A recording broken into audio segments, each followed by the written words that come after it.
And we're very excited to welcome you here today. The purpose of the University of Chicago in creating a center in Delhi was to provide a platform for the university, for its students and for its faculty, and for its alumni, for engagement with scholars and leaders and alumni and students and citizens in India. There are several of you, I think, who have already taken part in activities here at the center, and I want to give a special welcome to those of you who are new to the center, and to welcome you not just for today, but for further participation in the work of the center in Delhi. The activities of this center are quite robust. Over the last year, we've had more than 100 events, and we're expecting even more this year. There are also two initiatives that are housed here in the center, initiatives that are kind of an extension of the University of Chicago. The first is the Tata Center for Development, which is a project of the Harris School for Public Policy Studies. And the purpose of the Tata Center is to solve development problems in the areas of health, water and sanitation, and energy and the environment. We also have a branch of the Energy Policy Institute at the University of Chicago, which works on issues of energy and environment all over the world, and increasingly in countries like India and China. Here in India, the EPIC office is engaged with the central government and with the governments in Bihar, Maharashtra, Gujarat, and Rajasthan. Today, the University of Chicago Center in Delhi is delighted to host the workshop on global capitalism and unevenness rethought. This will be a conference that will go over 2 days. I think all of you have the schedule already in front of you. This conference is organized by my colleague Moshe Postone, whom I'm going to introduce in just a moment, Professor Viren Murthy from the University of Wisconsin at Madison, and Dr. Nandini Chandra from Delhi University. The conference will debate issues such as the continuous and ongoing primitive accumulation, imperialist wars, a surplus humanity, and other phenomena pertaining to the workings of global capitalism here in South Asia. Professor Postone's innovative unfolding of the categories of Marx's mature critical theory will be a key starting point for the discussion for this conference. It's my pleasure to introduce now, as our opening speaker, Professor Moshe Postone. Moshe is the Thomas E. Donnelly Professor in the College and the Department of History, the co-director of the Chicago Center for Contemporary Theory, known as 3CT, and a member of the Center for Jewish Studies. Moshe, I believe you're a University of Chicago graduate, as I recall. Am I correct in that? Yes, but not my doctorate. Not your doctorate, that's right. The doctorate is a Doctor of Philosophy in 1983 from the Johann Wolfgang von Goethe Institute in Frankfurt. Moshe Postone is a specialist in 19th and 20th century European intellectual thought, and especially in critical social theories. He's particularly interested in self-reflexive theories of historical context, theories that seek to understand social, economic, and cultural processes in ways that illuminate the relationship of those processes to the theories themselves. He has applied his perspective to topics ranging from modern anti-Semitism to questions of history, identity, and memory in post-war Germany, and to the implications of global transformations the last 30 years for the understanding of the historical trajectory of the 20th century. Now, if you're here today, I'm sure that all of you know that already about Moshe Postone. I want to tell you something that you may not know, and that is that back at the University of Chicago, Moshe Postone for many, many years led a general education sequence called Self, Culture, and Society, which undergraduates being undergraduates, they called self-torture and anxiety. I think this is revealing, in fact, of Moshe's approach to scholarship, because Moshe Postone believes very strongly, I think, that concepts are not to be brushed aside just because they're difficult, and theories are to be used and confronted even though they are challenging. In that spirit, Professor Postone will speak this morning on the topic of Marx, modernity, and temporality. Moshe Postone. Well, I'm glad that Mark gave the introduction, especially the self-torture and anxiety. I think that you'll get a taste of it in the next 45 minutes. I'm by no means an expert on South Asia, but I would maintain that an adequate understanding of its modern historical development, and indeed that of any country or region in the world today, can't be based on considerations of local, national, or regional conditions alone. Rather, such considerations must be framed with reference to the global historical developments that mark the modern world. This is not to suggest that those developments are unitary, homogeneous, or modular. How unevenness is understood, however, depends on how the overarching historical development of modernity is analyzed. These global historical developments, I suggest, can best be grasped by a critical theory of capitalism, which should be understood not only as a system of exploitation based on class, a category which in recent years frequently has been joined with those of gender and race as categories of identity and oppression, nor does it only refer to a determinate form of inequality. Rather, especially as viewed from the vantage of the present, I suggest that capitalism should first and foremost be understood as a form of life that is characterized by a unique historical dynamic that is both spatial and temporal. This form of life arose contingently in Western Europe, which it fundamentally transformed even as it also proceeded to transform and constitute a globe. That is, contrary to some widespread assumptions, this form of life is not intrinsically or ontologically Western, but has itself reshaped the West. It cannot therefore adequately be grasped in culturalist terms.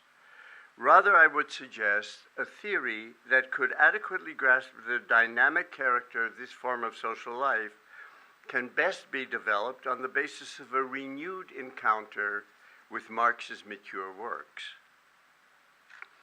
Okay, why bother rethinking Marx's analysis of capitalism at all?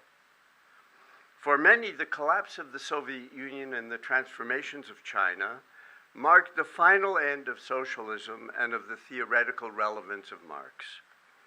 This demise was also expressed on another level by the emergence of other kinds of theoretical approaches, such as post-structuralism and deconstruction, which sought to provide critiques of domination that, as far as they were concerned, avoided the pitfalls of grand programs of human emancipation. The current global crisis, however, has dramatically revealed the fundamental limitations of such newer approaches, including those associated with thinkers as disparate as Habermas, Foucault, and Derrida, their shortcomings as attempts to grasp the contemporary world. It has also exposed the one-sidedness of what had been termed the cultural turn in the humanities and the social sciences. The continued existence of severe economic crises as a feature of capitalist modernity, as well as the structural transformations of industrial societies, which recently have generated massive right-wing populist reactions, the existence of premature deindustrialization in other parts of the world, where the statist road to national capital accumulation no longer appears as a viable option, the growing financialization of social life, coupled with the prevalence of mass poverty, structural exploitation on a global scale, the dramatic growth of inequality, and above all, the dual crisis of environmental degradation and the hollowing out of working society calls into question the triumphalism both of neoliberalism and of much post-Marxism. It seems that the downfall of what had called itself actually existing socialism and the efflorescence of post-Marxist thought have not obviated the need for a critical theory of capitalism.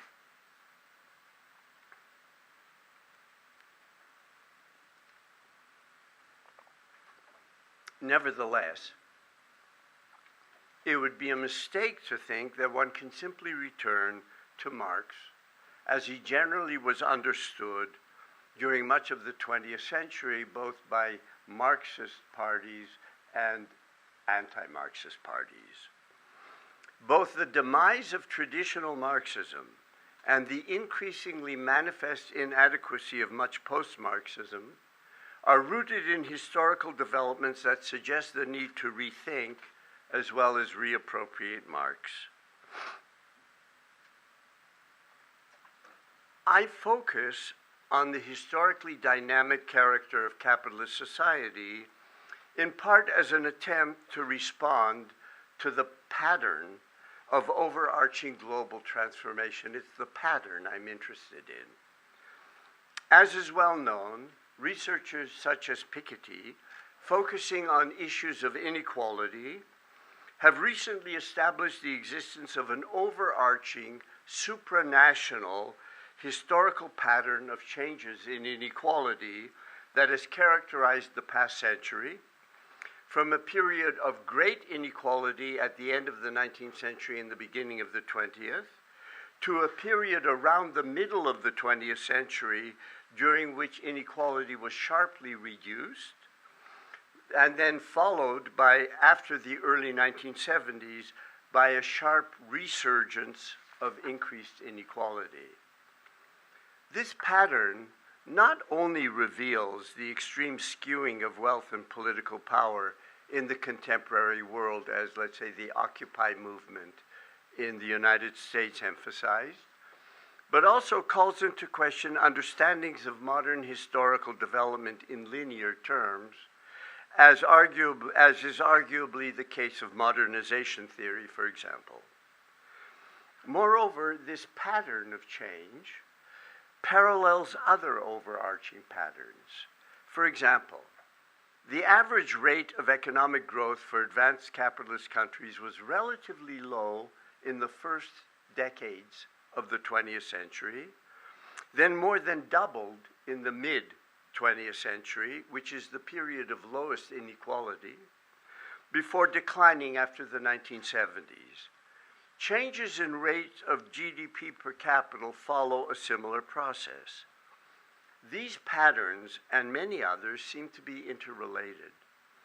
All of them can be seen with reference to a still larger pattern, the supersession of 19th century liberal capitalism by state-centric capitalism from its beginnings in World War I and the Russian Revolution, through its high point in the decades following World War II and its decline after the early 1970s and its supersession in turn by neoliberal global capitalism, which might in turn be undermined by the emergence of huge competing economic blocs.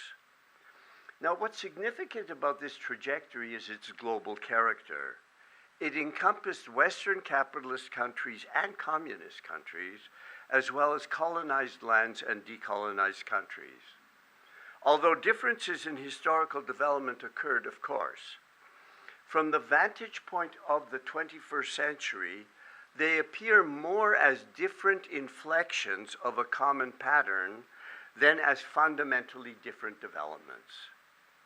Such patterns, such general developments cannot convincingly be explained in contingent terms.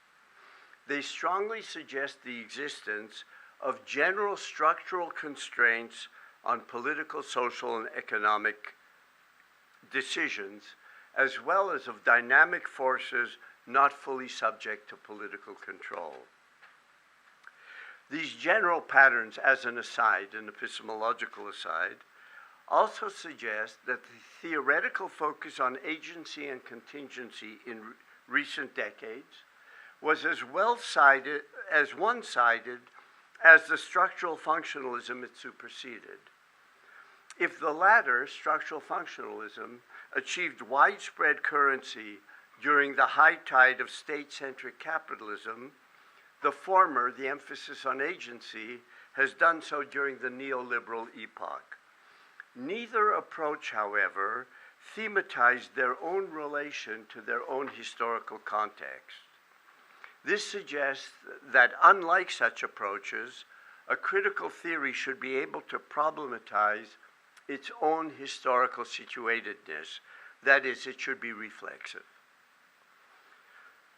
Consideration of these overarching patterns suggests the importance of a renewed encounter and a different encounter with Marx's critique of political economy. For the problematic of historical dynamics and global structural change is at the very heart of that critique. Nevertheless, the history of the last century also suggests that an adequate critical theory must differ fundamentally from traditional Marxist critiques of capitalism, by which I mean a general interpretive framework in which capitalism is defined essentially in terms of class relations that are rooted in private property, mediated by the market, and social domination is understood primarily in terms of class domination and exploitation. Within this very overarching basic approach, there have been a broad range of approaches that have generated powerful economic, political, social, historical, and cultural analyses. Nevertheless, the limitations of the overarching framework itself have become increasingly evident in light of 20th century developments. These developments include the non-emancipatory character of what called itself actually existing socialism, the historical trajectory of its rise and decline, which paralleled that of state interventionist capitalism, suggesting that they were similarly located historically, the growing importance of scientific knowledge and advanced technology in production, which seemed to call into question the labor theory of value, depends how one understands it, growing criticisms of technological progress and growth, which opposed the productivism of much traditional Marxism, and the increased importance of non-class-based social identities. Together, they suggest that the traditional framework no longer can serve as a point of departure for an adequate critical theory. Consideration of the general historical patterns that have characterized the past century, then, calls into question both traditional Marxism, with its affirmation of labor and history, as well as post-structuralist understandings of history as essentially contingent. Nevertheless, such consideration doesn't necessarily negate the critical insight that informs attempts to deal with history contingently, namely, that history, understood as the unfolding of an imminent necessity, delineates a form of unfreedom. This form of unfreedom, I'd like to suggest, is the central object of Marx's critique of political economy. Foucault got it backwards, which grounds the historically dynamic character of the structural changes in the modern world in imperatives and constraints that are historically specific to capitalist society. Far from viewing history affirmatively, Marx, as I'll elaborate, grounds this directional dynamic in the category of capital, thereby grasping it as a form of domination, of heteronomy. This focus ultimately points to a basic rethinking of what is meant by history and temporality. Within this framework, Marx's critique then is not undertaken from the standpoint of history and labor, as in traditional Marxism. On the contrary, the historical dynamic of capitalism and the seemingly ontological centrality of labor have become the objects of Marx's critique. By the same token, Marx's mature theory no longer purports to be a transhistorically valid theory of history. It's not historical materialism, but is self-consciously historically specific and calls into question any approach that claims for itself universal transhistorical validity. Now, it should be evident that according to what I've presented, the critical thrust of Marx's analysis is similar in some respects to post-structuralist approaches inasmuch as it entails a critique of totality and of a dialectical logic of history. However, Marx treats such conceptions as expressing the reality of capitalist society. Post-structuralist approaches deny their validity by insisting on the ontological primacy of contingency. From the point of view of Marx's critique of history understood as heteronomy, any attempt to recover historical agency by insisting on contingency in ways that deny or obscure the dynamic form of domination characteristic of capital is profoundly disempowering, precisely the theory that seeks to be empowering. Now, what I've presented are a bunch of contentions that are based on a reading that reconsiders the most fundamental categories of Marx's mature critique with reference to the heteronymous dynamic that characterizes capitalism. Now, I have to assume that most of you at least have some inkling of the categories of Marx's analysis. Value, commodity, surplus value, capital. Generally, those categories have been taken as economic categories that affirm labor as the source of all social wealth and demonstrate the centrality of class-based exploitation in capitalism. Such interpretations attribute to Marx a transhistorical understanding of labor as the source of wealth in all societies. According to such an approach, labor in capitalism is hindered from becoming fully realized, so emancipation is conceived of as a society where labor, transhistorically understood, has openly emerged as the regulating principle of society. This notion, of course, is bound to that of socialism as the self-realization of the proletariat. Labor, within this framework, provides the standpoint of the critique of capitalism. A close reading of Marx's mature critique, including manuscripts like the Grundrisse, calls into question the transhistorical presuppositions of the traditional interpretation. To the surprise of some, Marx explicitly states that his fundamental categories are historically specific. He says that even categories such as money and labor that appear transhistorical because of their abstract and general character are valid in their abstract generality only for capitalist society. There isn't a transhistorical category of labor. This calls into question, obviously, many understandings of Marx's categories. The meaning and plausibility of those categories depends how one understands what they were intended to illuminate. I'm going to briefly refer to Volume 1 of Capital to outline a non-traditional understanding of their object. That work, as I'm sure most of you know, begins with the category of commodity, which does not refer to commodities as they might exist in many different kinds of societies. Rather, what Marx has done is he's taken the term and he's repurposed it. He uses it to refer to the most basic social relation of capitalist society. It's not a thing that is mediated by social relations. The commodity itself is the fundamental structuring principle, which is characterized by a historically specific dual character, what Marx calls value and use value. In the course of his exposition, he seeks to unfold the nature and underlying dynamic of capitalist modernity from this point of departure. At the heart of his analysis is that labor in capitalism isn't simply labor.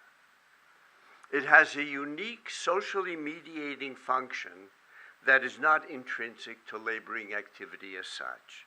Let me try to elaborate. In a society in which the commodity is the basic structuring category of the whole, labor and its products are not socially distributed by traditional norms or overt relations of power and domination, as is the case in most other societies. Instead, labor itself constitutes a new form of interdependence where people, on the one hand, don't consume what they produce, but where nevertheless their own labor or labor products function for them as a quasi-objective means of obtaining the products of others. In serving as such a means, labor and its products, in effect, preempt that function on the part of manifest social relations. They mediate a new form of social interrelatedness. In Marx's mature works, the notion of the centrality of labor to social life is not a transhistorical presupposition. It does not mean that material production is the most essential dimension of social life in general. Rather, it refers to the historically specific constitution by labor of a form of social interrelatedness, of social mediation that fundamentally characterizes that society. By unfolding this mediation, Marx tries to socially ground basic features of capitalist modernity, such as its overarching historical dynamic. So, labor in capitalism is both labor as we commonsensically understand it and a historically specific, socially mediating activity. Hence, what labor produces, its objectifications, and here I'm referring to categories like commodity, capital, are both concrete labor products and objectified forms of social relations. According to this analysis, then, the social relations that most basically characterize capitalist society are very different, are fundamentally different from the qualitatively specific overt social relations such as kinship relations or relations of personal or direct domination that characterize non-capitalist societies. Because constituted by labor, these relations don't appear to be social relations at all.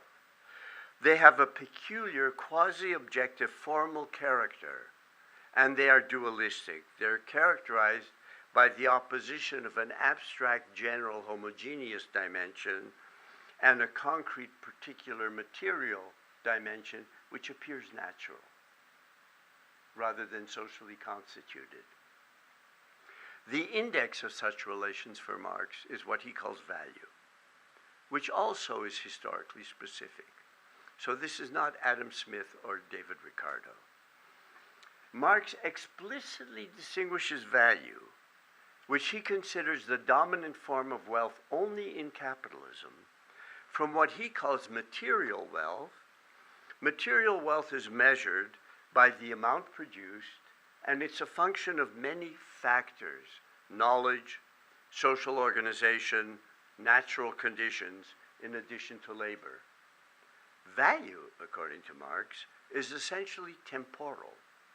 It is constituted only, he claims, by the expenditure of socially necessary labor time. Within this framework, the duality of the commodity form as value and use value generates a dialectical interaction that gives rise to a complex temporal dynamic. I have to excuse myself for the next page, but let me begin to elaborate by considering Marx's determination of the magnitude of value in terms of socially necessary labor time. This term is not only descriptive, how much time does it take to produce a widget, but delineates a socially general compelling norm.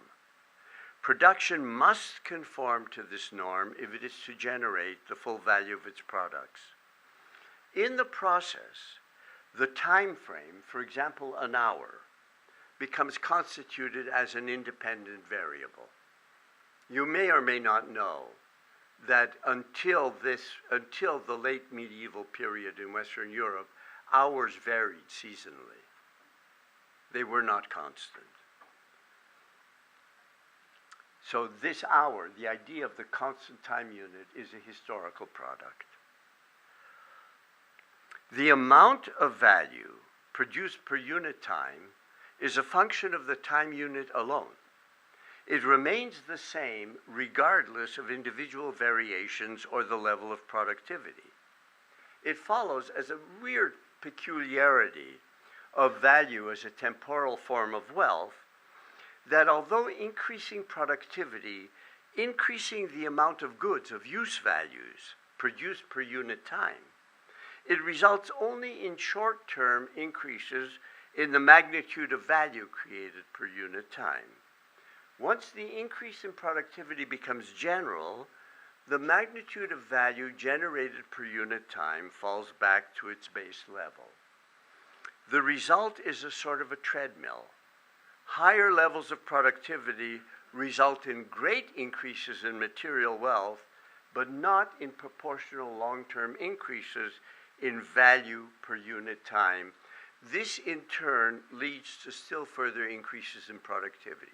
One of the things Marx is trying to do here is explain the pressure for increasing productivity that really characterizes capitalist society, which renders it really different from other forms of society, including anything that happened in the West previously.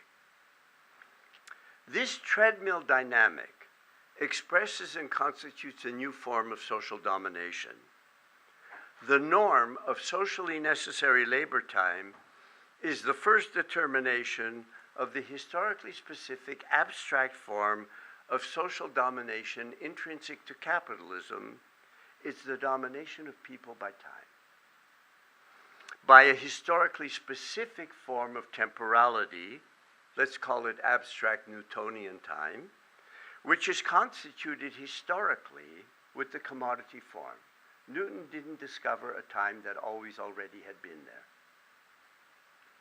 It would, however, be one-sided to view temporality in capitalism only in terms of Newtonian time, that is, as empty, homogeneous time as Walter Benjamin had it. Once capitalism is fully developed, its temporal forms, as I've indicated, generate ongoing increases in productivity. These increases, as we've seen, don't change the amount of value produced per unit time. However, they do change the determination of what counts as a given unit of time. The unit of it's a paradox. The unit of abstract time remains constant. The same unit of time generates the same amount of value, yet changes in productivity redetermine that unit. They push it forward, as it were.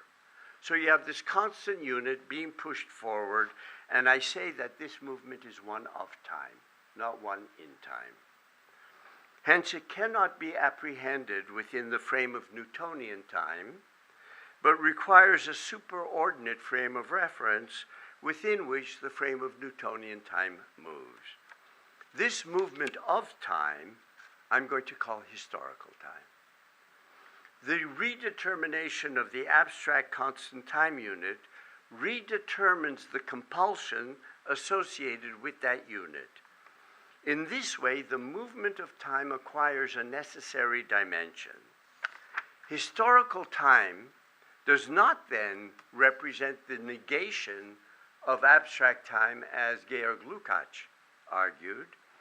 Rather, abstract time and historical time are dialectically interrelated.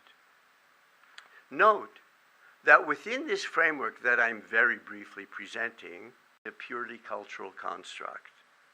Instead, both are moments of a historically constituted process. Both within the framework of Marx's analysis emerge historically with the development of the social forms of capitalism, whereby they are constituted as structures of domination.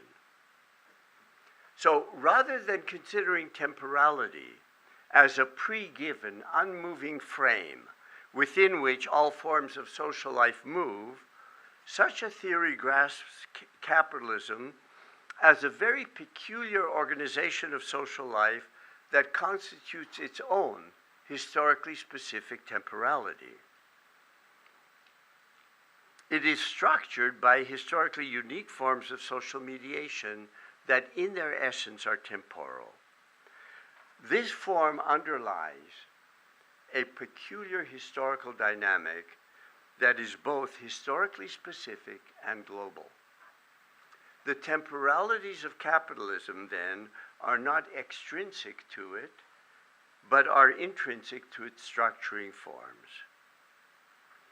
This historically new form of social domination subjects people to impersonal, increasingly rationalized, structural imperatives and constraints that cannot fully be grasped in terms of class domination, not that it doesn't exist, or more generally, in terms of the concrete domination of social groupings or of institutional agencies of the state or the economy.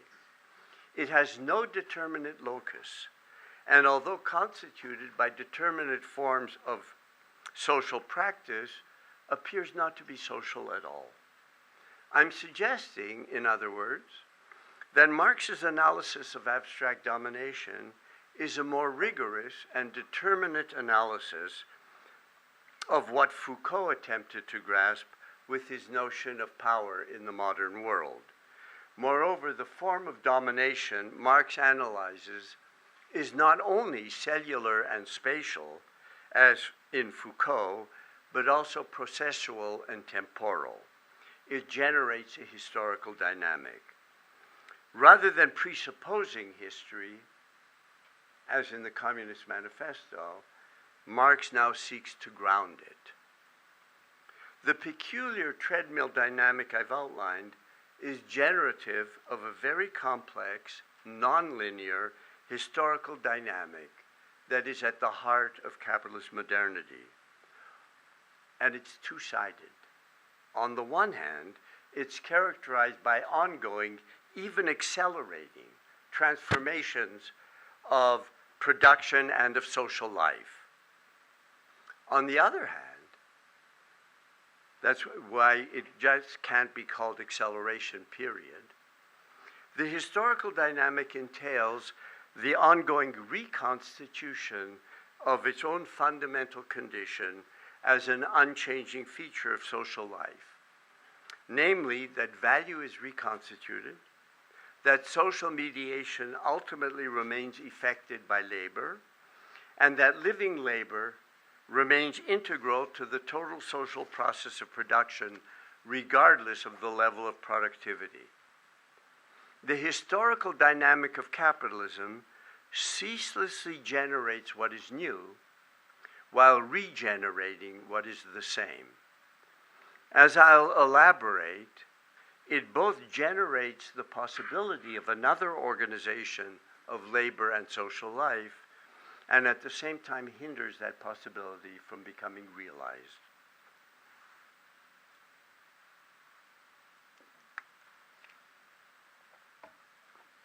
The dynamic generated by the dialectic of abstract time and historical time is at the heart of the category of Marx's category of capital, which does not refer to means of production that are owned privately for Marx.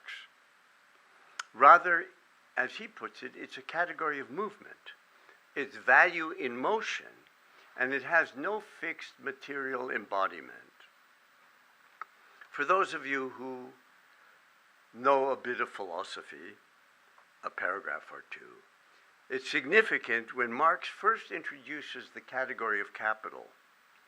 He describes it with exactly the same language in German that Hegel uses in the Phenomenology with reference to the Geist, this very obscure language, the self-moving substance that is subject. In so doing, I mean, why would Marx use that language which any German would spot right away? In so doing, Marx suggests that Hegel's notion of history having a logic, as the dialectical unfolding of a subject, is indeed valid, but only for capitalist modernity. Moreover, Marx does not identify the subject with the proletariat or even with humanity. Instead, he identifies the Hegelian subject with capital, a dynamic structure of abstract domination that, although constituted by humans, becomes independent of their wills. Marx's mature critique of Hegel does not entail what he did when he was young, an anthropological inversion of the latter's idealist dialectic.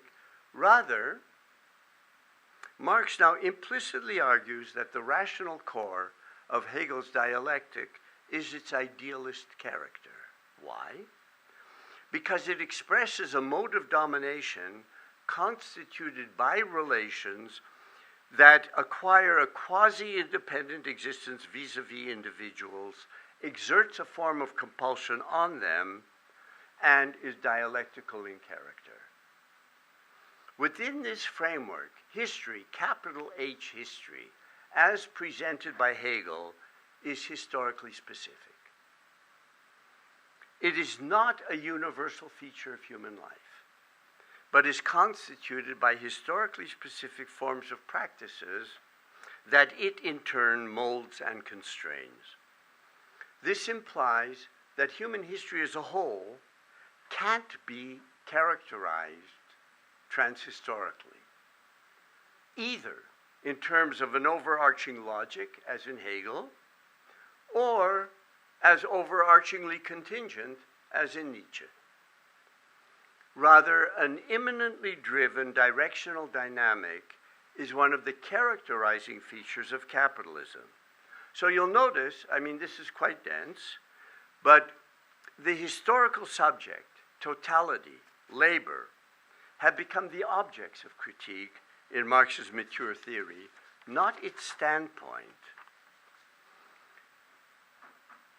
This understanding of capitalism's complex dynamic is relevant, if I can skip, to the looming contemporary dual crisis, that of environmental degradation and the demise of laboring society. Marx's categories of surplus value and capital allow for a critical social analysis of the trajectory of growth in modern society, which is not the case if they're understood only as categories of class exploitation, which they are as well. The temporal dimension of value, especially in the form of what Marx calls relative surplus value, underlies a determinate pattern of growth. It's not just exploitation, which gives rise to increases in material wealth greater than those in surplus value, which remains for Marx the relevant form of the surplus in capitalism. Because of that, this results in pressures for accelerating increases in productivity, and hence an accelerated demand for raw materials and energy, which contribute centrally to the accelerating destruction of the natural environment. Within this framework, the problem with economic growth in capitalism is not only that it is crisis-ridden, as many traditional Marxists have correctly pointed out, rather the form of growth itself is problematic. This suggests that the trajectory of growth would be different if the ultimate goal of production were increased quantities of goods rather than surplus value. At the root of this problem, in other words, behind what seems to be the enormous proliferation of stuff, Marx argues that it remains bound to value in spite of appearances.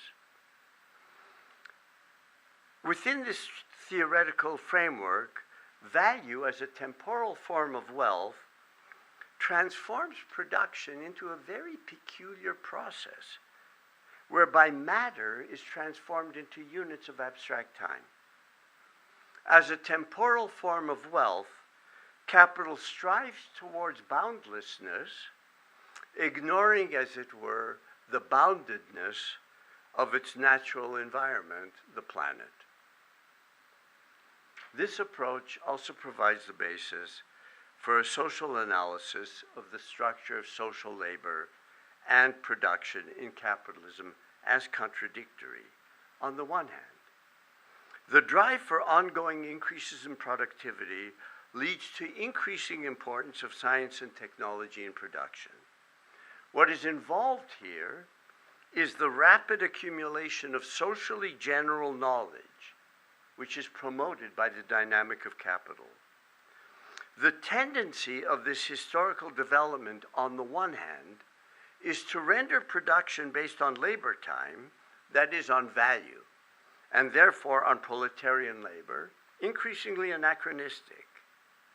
This, and we're still just on the one hand, opens up the possibility of large-scale, socially general reductions in labor time and fundamental changes in the nature and social organization of labor, which indicates that for Marx, the abolition of capitalism would not entail the self-realization of the proletariat, but its self-abolition.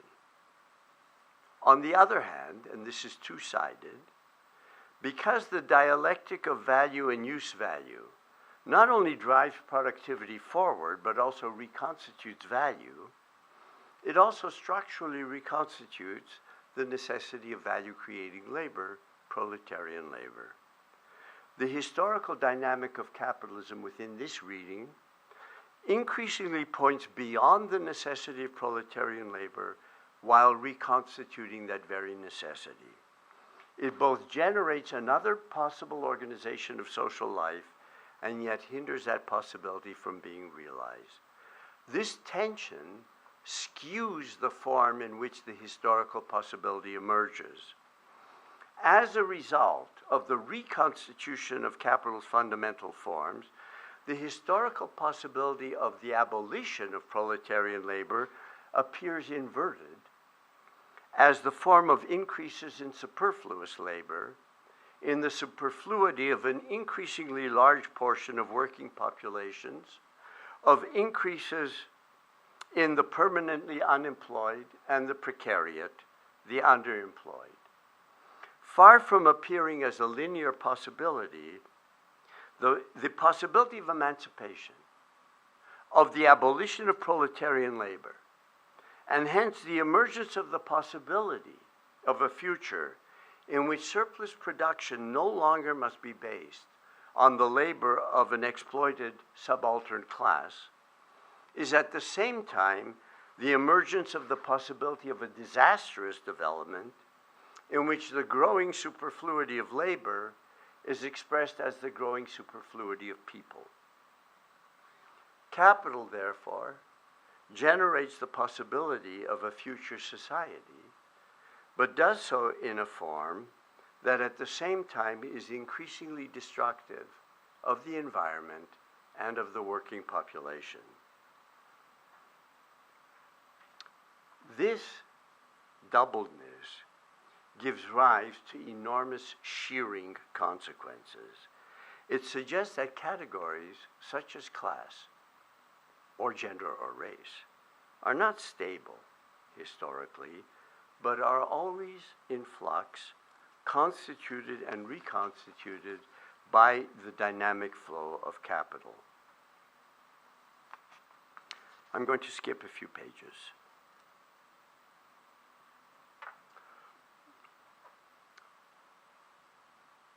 It's become evident, considered retrospectively, that the social, political, economic, cultural configurations of capital's hegemony has varied historically from mercantilism through 19th century liberal capitalism, 20th century state-centric Fordist capitalism, to contemporary neoliberal global capitalism. Each configuration has elicited a number of penetrating critiques: exploitation and uneven inequitable growth, technocratic, bureaucratic modes of domination, growing inequality. Each of these critiques is incomplete. as we now see, capitalism cannot be identified fully with any of its historical configurations. I've sought implicitly to differentiate between approaches that, however sophisticated, ultimately are critiques of one historical configuration of capital, and an approach which I'm suggesting that allows for an understanding of capital as the core of the social formation, separable analytically from its various surface configurations. The distinction between capital as the core of the formation and its specific configurations has, in my view, become increasingly important. Conflating the two has resulted in significant misrecognitions. Recall Marx, the optimist, assertion that the coming social revolution must draw its poetry from the future, unlike earlier revolutions that focused on the past, misrecognized their own historical context. In that light, traditional Marxism, to return, like Walter Benjamin's angel of history, backed into a future it did not grasp. Rather than pointing to the overcoming of capitalism, it entailed a misrecognition that focusing on private ownership and the market conflated capital and its 19th century forms. Consequently, it implicitly affirmed the new state-centric configuration that emerged out of the crisis of liberal capitalism. The unintended consequence of a new configuration, the unintended affirmation of a new configuration of capitalism can be seen more recently in the anti-Hegelian turn to Nietzsche, characterized by much post-structuralist thought since the early 1970s. Such thought arguably also backed into a future it did not grasp.